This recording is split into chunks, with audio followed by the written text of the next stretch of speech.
Sister smirked and said, "You're not invited to my wedding. It's family only." Mom chimed in, "So proud of you, sweetheart." I replied, "Perfect.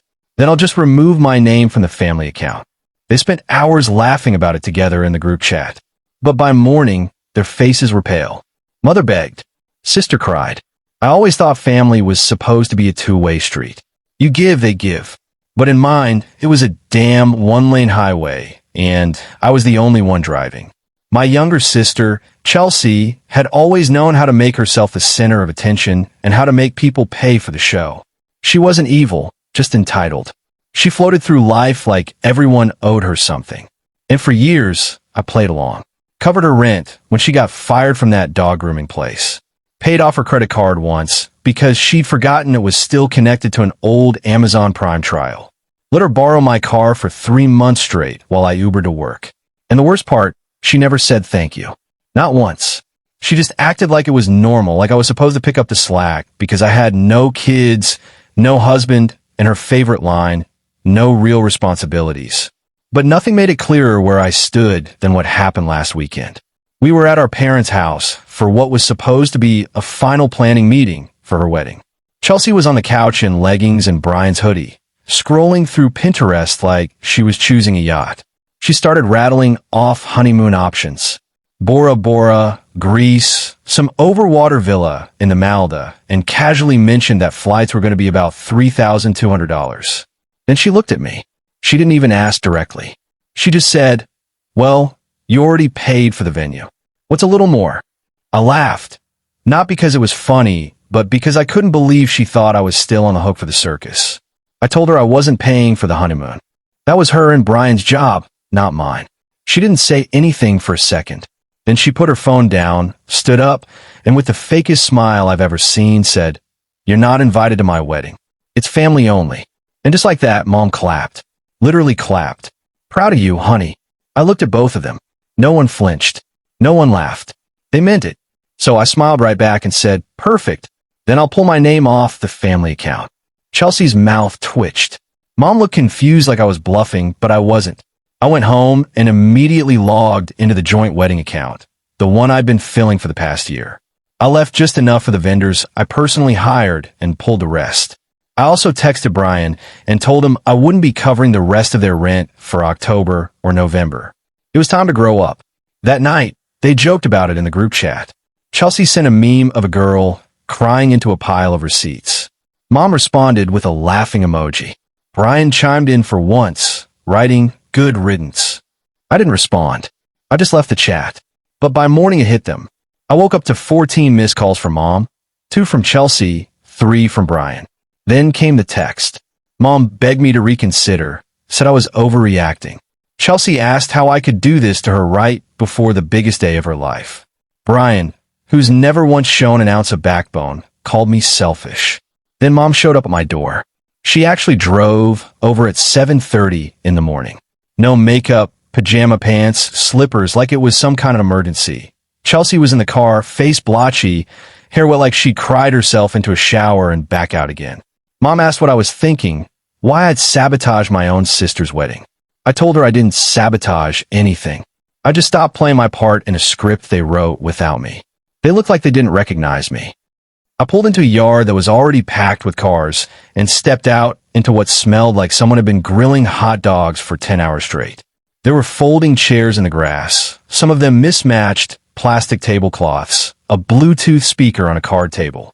Chelsea's old high school friend, Jenna, was DJing from her phone, standing behind a cooler of Coors Light. The music kept cutting out. The kids were throwing rocks at the fence. 2 of the catering trays were empty, even though dinner hadn't started yet. Chelsea's dress was stiff and shiny, probably secondhand or some clearance rack nightmare. Brian looked like he hadn't slept in 3 days. Mom was there in a faded pink sundress, looking annoyed, but faking a smile for photos. They hadn't even rented a tent. And yet, Chelsea acted like this was exactly what she'd wanted. She strutted around like some noble martyr of low-budget love, kissing cheeks and calling a vibe. I sat alone near the back, barely touched the food. No one really spoke to me. A few people glanced over, clearly briefed on whatever version of the story they'd been fed. I was about ready to leave when Chelsea picked up the microphone. Everyone turned. She stood in the middle of the reception area, a cleared spot near the fire pit. She smiled. It was fake. I knew that smile too well that I just want to say thank you to everyone who's here. The people who matter. The people who didn't abandon us when things got hard. The people who believe that family isn't just about money. It's about love, loyalty. There were a few claps. And then she turned to me. I know some women have a hard time understanding what it means to really build a family. Some women, well, they throw money at things because they know they'll never experience the real thing, like carrying a child, being a mother. The internet had a field day. A guest video of her meltdown went viral on TikTok. Bride abandoned at her own wedding after mocking dad who paid for it. 6.1 million views and counting. In her latest message, she wrote, "Asterisk dad, I was wrong. I don't want money. I want my father back. Please." Asterisk, I stared at the screen, finger hovering. After a long exhale, I typed, "When you learn to value people over image, we'll talk." Then I set the phone down and turned back to the sunset. Forgiveness takes time, and sometimes peace outweighs Paris. Was my response justified? Share your thoughts below. What would you have done? Like, share this story with someone who needs to hear it, and follow Sarah's Tales for more gripping stories of betrayal and justice. Because here, every deception meets its consequence, and every betrayal finds its shadow. Stay wise, stay bold, and stay tuned. You escalated it. You didn't have to pour that drink. You're the one who made it ugly. I didn't say much. I let her rant. Eventually, she ran out of steam and left with a final line that stuck with me.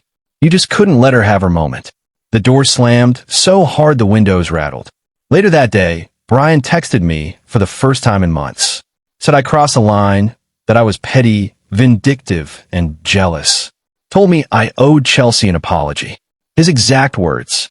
You don't get to punish people just because your life didn't go how you wanted it to. That one stung more than it should have. Then came day 2. More calls from mom. This time her tone shifted. She sounded tired.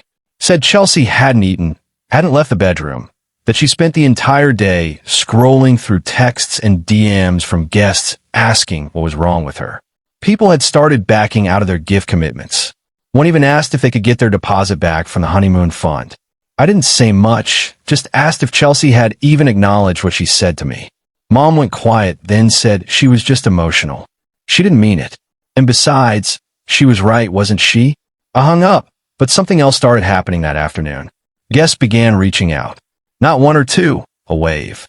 Friends of Chelsea's, a few relatives, even 2 coworkers of mine who had been at the wedding as plus ones. I got texts, DMs, emails, all of them different people, but the same message. What she did to you was cruel. That wasn't a toast. It was an attack. You didn't ruin anything. You reacted like anyone would. One message from a guy I barely knew said, "I'm not even close to you, but that was hard to watch. She owes you." Another just said, "You deserved better." I screenshotted every single one. I didn't respond. I wasn't looking for sympathy. I just wanted to see if anyone actually saw it for what it was. They did, more than I expected. Then came day 3. Silence from Chelsea. No Instagram post, no wedding photos, no stories, nothing. Brian was quiet too. Mom texted just once asking if I was okay. That was new. Then she called again in the evening. She sounded different this time. She told me that Chelsea had canceled the Arizona honeymoon. Said she'd been crying nonstop, too humiliated to go outside, too scared to show her face at church because people were talking. Then she said something I never thought I'd hear. "Maybe we failed you too, Stacy. Maybe we should have defended you more." I didn't respond. I didn't know how to. It wasn't a full apology, but it was more than I'd ever gotten before. And then on the 4th night, it happened. Around 11 p.m., I was sitting alone in the dark with a glass of wine when there was a knock, soft at first, then louder. I opened the door, and there she was. Chelsea. Her hair a mess, eyes swollen, makeup smeared like she'd wiped it off mid-breakdown. She looked wrecked. She didn't say a word, just stared at me, then held out her wedding heels. I didn't take them. I didn't move.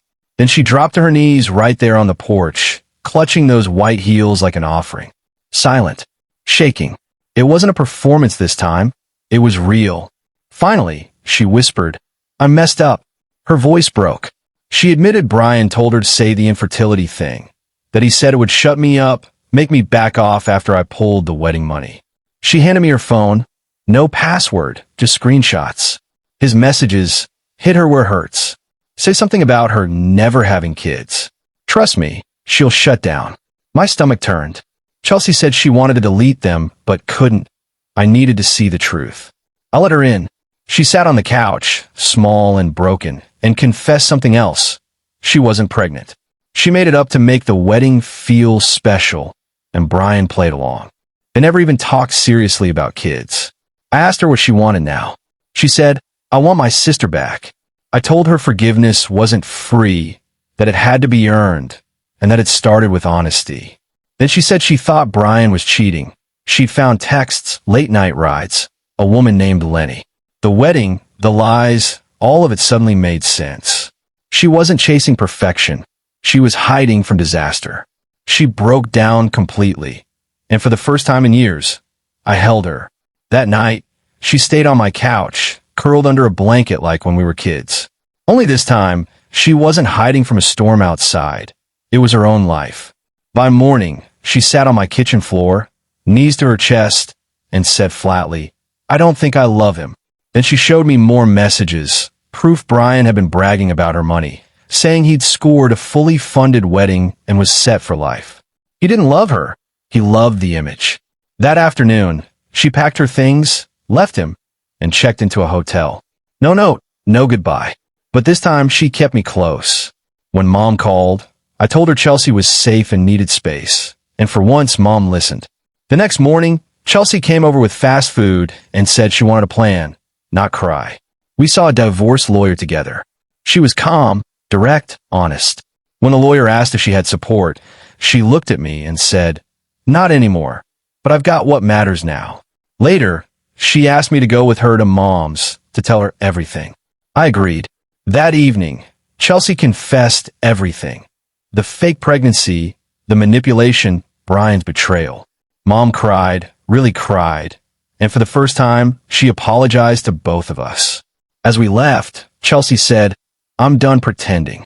I just want to be real." Back in my apartment, she took off her wedding ring, set it on the counter, and whispered, "That chapter's done." Then she smiled weakly and said, "I think I'm going to move. Start over somewhere new. Maybe Portland. Or Chicago." I needed something that was mine, something not borrowed from Mom, Brian, or Instagram. And you, Stacy, if you ever want to visit, no pressure, but I'd really like that. It took time. Chelsea didn't vanish after the wedding fallout, but she didn't cling to me either. She gave me space, let me breathe, let me process things in my own time. For the first time in our lives, she wasn't asking for anything. No money, no favors, no silence. 2 weeks after the divorce papers were signed, she moved to Asheville. Said she wanted to be somewhere new, somewhere without eyes watching, without history or performance. She rented a small house on the edge of town, started waitressing at a cafe, and sent me photos of chipped mugs and her neighbor's cat like they were tiny treasures. I didn't reply to every message, but I read them all. Our conversations were slow, careful, like learning to walk barefoot again after a long winter. She told me about the quiet, the way the morning air felt softer. Said she'd gone a whole week without checking Instagram, and it felt like detox. Then she started being honest in a way she never had before. One night, she admitted she'd called Brian a few days after leaving, not to fix things, but to see if he'd fight for her. He didn't. He just said, "You got your moment. Let me live mine," and hung up. She said it didn't hurt like she expected. It just confirmed what she already knew. He never really loved her, only the show. I told her I knew that, too. A few days later, I got a letter in the mail, 4 pages, her handwriting. She wrote about the wedding, the years before, the cruel words, the pressure she put on me. She owned every part of it, every selfish moment. She said for years she thought I was cold, when really I was just exhausted from carrying weight no one else saw. She didn't ask for forgiveness, just hoped I still saw her as someone worth forgiving. I read it twice. Didn't cry. Didn't throw it away either. I just sat with it. The next night, I called her. She answered softly, said, "Hey," like she'd been waiting. I told her the truth. that I forgave her, that I wasn't holding on anymore because the version of her I'd resented was gone. She cried, then laughed through tears, saying her stress-baked muffins tasted like cardboard. Something shifted after that. She started sharing her real world with me. Photos of rain on her porch, voicemails of frogs outside her window, screenshots of kind messages from strangers. She wasn't rebuilding her old life. She was creating a new one. Then, in mid-November, she called and said, "Come for Thanksgiving. Just you. No drama. I'll cook, even if it's awful." I hesitated for maybe 3 seconds before saying yes, realizing this was never really about revenge. It was about becoming who we chose to be, not who we were told to be. Chelsea, for the first time, was choosing better. A few days before Thanksgiving, she sent me a picture of her kitchen table. Scratched surface, mismatched chairs, a cheap little centerpiece of dried leaves from a dollar store. It was imperfect, but it was hers. And that night, I booked my flight, not because she begged, but because she didn't have to.